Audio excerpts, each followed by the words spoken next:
নুরুল হক নূর বক্তব্য রাখছেন। জনাব নুরুল হক নূর। প্রিয় বরিশালবাসী, আপনাদের সকলকে সালাম এবং শুভেচ্ছা জানাচ্ছি।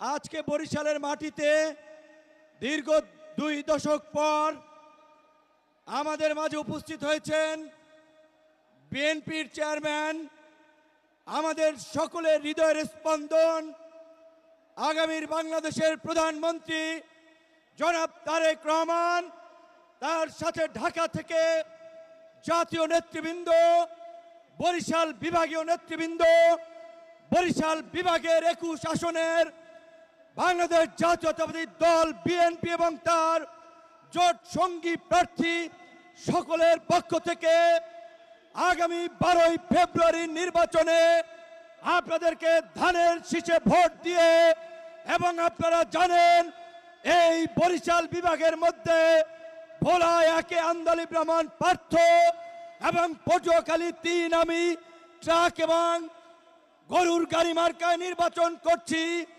এই ভোলা 1 এবং 3-এও তারেক রহমানের মার্কাই গরুর গাড়ি এবং ট্রাক মার্কা। আমরা সর্বশেষ, যেহেতু আমাদের প্রধান অতিথি চলে এসেছেন, সংক্ষিপ্তভাবে একটি কথা বলে বিদায় নিতে চাই। প্রিয় সমাবেশ, প্রিয় বাংলাদেশ, আগামীর জাতীয় নির্বাচন বাংলাদেশের স্বাধীনতা, সার্বভৌমত্ব, গণতন্ত্রের জন্য অতীব গুরুত্বপূর্ণ।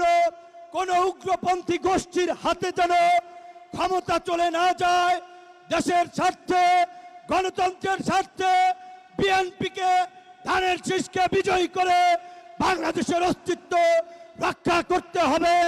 আমাদেরকে ভোটারদের কাছে যেতে হবে, জনগণকে বোঝাতে হবে। সবাই ভালো থাকবেন, সুস্থ থাকবেন। আল্লাহ হাফেজ।